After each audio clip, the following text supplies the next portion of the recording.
A woman is screaming, but no one hears her. The room is silent except for her breathing. Fast. Panicked. She knows something is wrong. The man standing in front of her looks calm, almost bored. Police would later say this moment had happened before. Many times. Different cities. Different women. Same ending.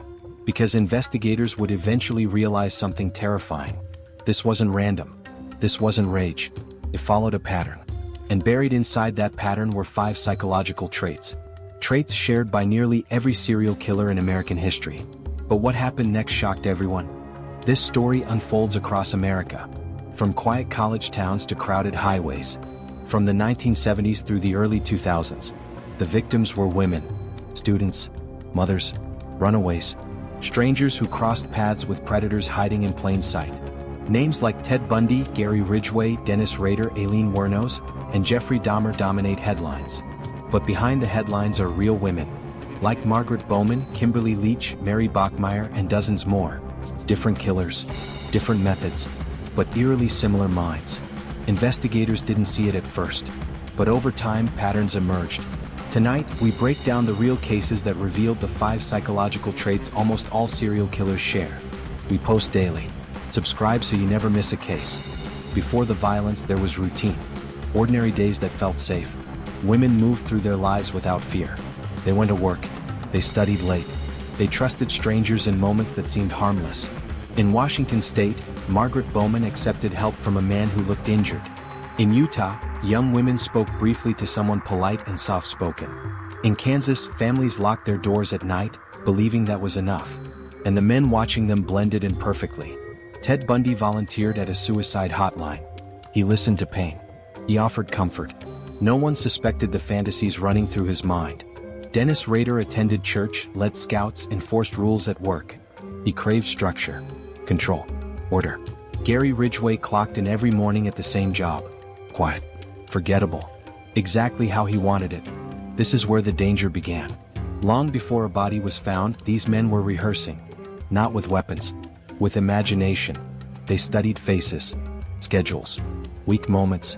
Psychologists later identified this as the first shared trait. A compulsive fantasy life. The violence didn't start with anger. It started with images replayed again and again in their minds. Scenes refined over months, sometimes years. And the world around them never noticed. Friends described them as helpful. Coworkers called them reliable. Neighbors waved. Meanwhile, the women lived unaware that they had already been selected. Not because of who they were, but because of where they were. Alone, distracted, trusting. There were no warning signs anyone recognized at the time. No screams, no struggles, just a brief interaction. A door held open, a conversation that lasted seconds. Police would later say the killers didn't rush. They waited until the fantasy demanded action. And when that moment came, it didn't feel chaotic. It felt inevitable.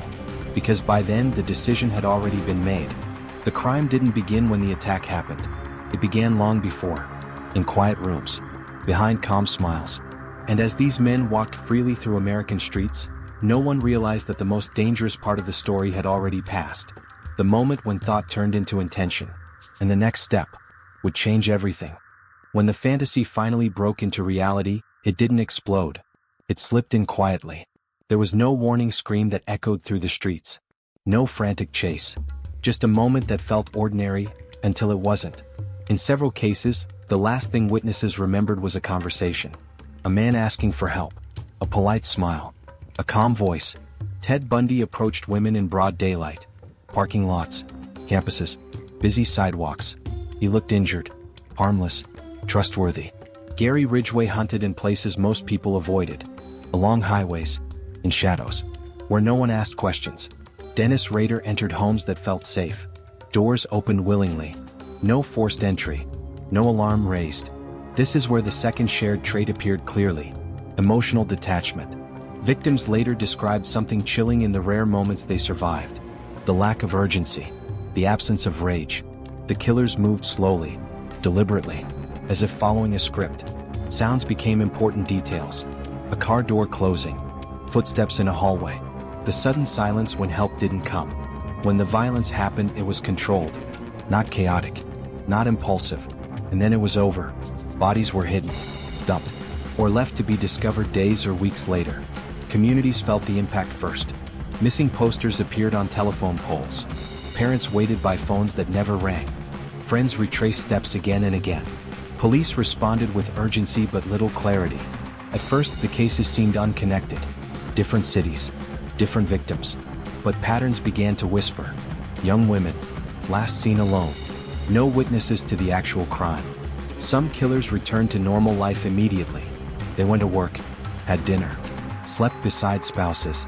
No visible guilt. No cracks. Investigators later said this was the most disturbing part. The ease with which killers switched roles. One moment a predator, the next a neighbor. As fear spread, tips flooded in. But no single suspect stood out.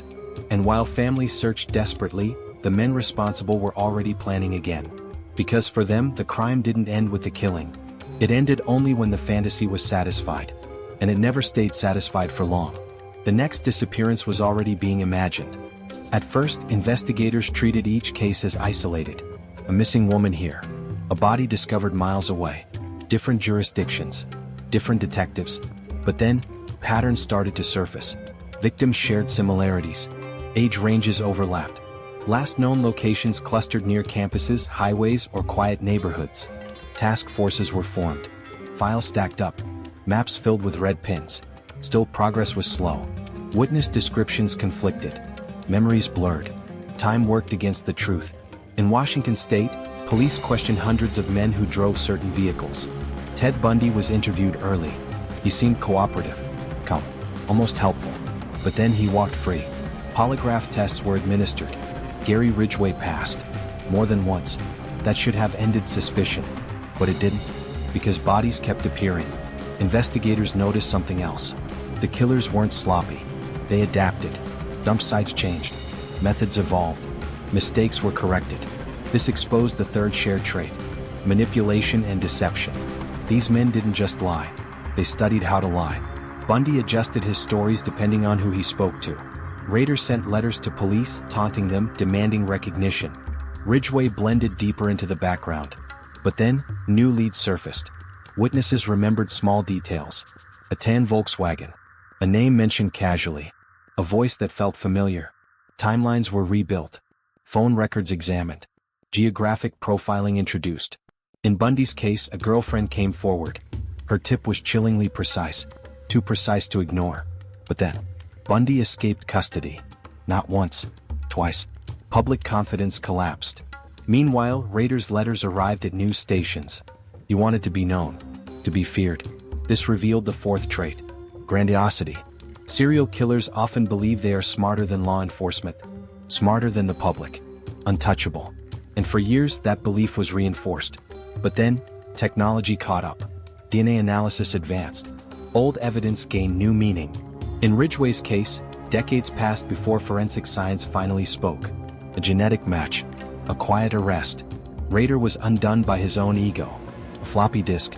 A digital trace he believed was impossible to track. Bundy's downfall came from forensic testimony and witnesses who finally connected the dots. Piece by piece the masks fell. Confession rooms replaced interrogation rooms. Details spilled out slowly, coldly. But even then, investigators sensed something missing. The killers spoke without emotion, corrected facts, clarified timelines, as if discussing someone else's crimes. And that's when law enforcement understood. The investigation wasn't just about evidence. It was about entering a mind that never felt human connection the way others did. And the final truth would be more disturbing than the crimes themselves. When the arrest finally came, there was no dramatic collapse. No sudden breakdown. Just handcuffs clicking shut. Ted Bundy smiled for cameras. Dennis Rader spoke calmly in court. Gary Ridgway nodded as evidence was read aloud. Families waited for remorse. They didn't get it. What they received instead were confessions that felt mechanical. Dates, locations, methods. Some killers corrected prosecutors. Others minimized their actions. This revealed the final shared trait. A lack of genuine remorse. In interview rooms, emotions were controlled. Tears appeared only when punishment was discussed. Not the victims. Bundy blamed influences outside himself. Pornography. Stress. Anything but choice. Rader described his crimes like project reports. Detached. Methodical. Ridgway admitted to dozens of murders with barely a change in tone. For investigators, this was the most unsettling moment. Not the violence, but the absence of empathy. Courtrooms filled with photographs of women who never came home. Daughters, friends, mothers. The killers looked at them without reaction. Sentences were handed down. Life imprisonment, death row. Communities exhaled. But closure didn't arrive. Because even in resolution, questions remained. How many victims were never found? How many families never received answers? Some killers hinted at more bodies. Others refused to talk. Bones are still discovered along highways and wooded areas. Cold cases reopen. Names remain unknown. And even after convictions, the psychological patterns refuse to fade. Experts warn that these traits don't disappear with one arrest. They exist quietly, hidden behind normal lives. That's what makes these cases endure. Not just the brutality, but the realization that the warning signs were always subtle. A lack of emotion, a hunger for control, a belief in superiority. As prisons closed their doors on these men, the public wanted certainty. Instead, they got a haunting truth. Serial killers are not monsters who announce themselves. They are neighbors, co-workers, strangers who smile. And while these cases reached legal conclusions, the mystery never fully ends. Because somewhere, another predator may already be rehearsing, learning, waiting. And the question investigators still ask is the same one that keeps families awake at night. How many more stories were stopped before anyone even knew they had begun? Criminal psychologists studying serial killers in the United States have identified consistent psychological patterns that repeat across decades, locations, and offender types. While methods differ, the underlying mental framework is strikingly similar. At the core is compartmentalization. Serial killers separate their violent identity from their public self. This allows them to maintain jobs, families, and social roles without visible distress. To them, these are not contradictions. They are separate worlds that never emotionally collide. Another key element is emotional shallowness. Most serial killers do not experience empathy the way others do. They can mimic concern, sadness, or affection, but these emotions are learned performances rather than genuine responses. This explains why many appear calm during interviews and emotionally flat when describing horrific acts. Control-seeking behavior is also central. The crime itself is less about violence and more about dominance. Victims represent situations where the killer feels powerful, competent, and significant. This sense of control temporarily fills deep-seated feelings of inadequacy or invisibility. Serial killers also exhibit cognitive distortions. They reframe their actions to justify behavior. Some blame victims. Others blame circumstances. This mental rewriting protects their self-image and prevents internal guilt from forming. Finally, there is narcissistic grandiosity. Many believe they are intellectually superior and untouchable. This fuels risky behavior, taunting law enforcement, and repeated offending. Ironically, this same trait often leads to capture, as ego creates mistakes. Importantly, psychologists stress that these traits alone do not create a serial killer. Environmental factors, reinforcement of violent fantasies, access to vulnerable victims, and repeated success all contribute. Understanding these psychological mechanisms is not about fascination. It is about prevention. Recognizing patterns, behavioral red flags, and emotional absence can help investigators and communities intervene earlier, before fantasy becomes action and lives are lost. Tonight's story was not about one killer. It was about a pattern that repeats itself in silence. 5 psychological traits, hidden behind normal lives. Smiles, jobs, families. The women in these cases did nothing wrong. They trusted. They lived. They crossed paths with someone who had already rehearsed the ending. That is the most unsettling truth. Serial killers are rarely what we expect. They do not always look dangerous. They do not always act strange. And that is why these stories matter.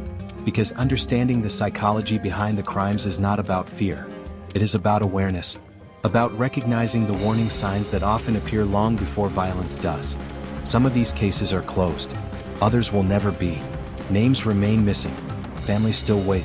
And somewhere, investigators are still asking the same question. Could this have been stopped sooner? Subscribe and watch our next case. And ask yourself this before you go. If someone around you showed these traits, would you notice in time?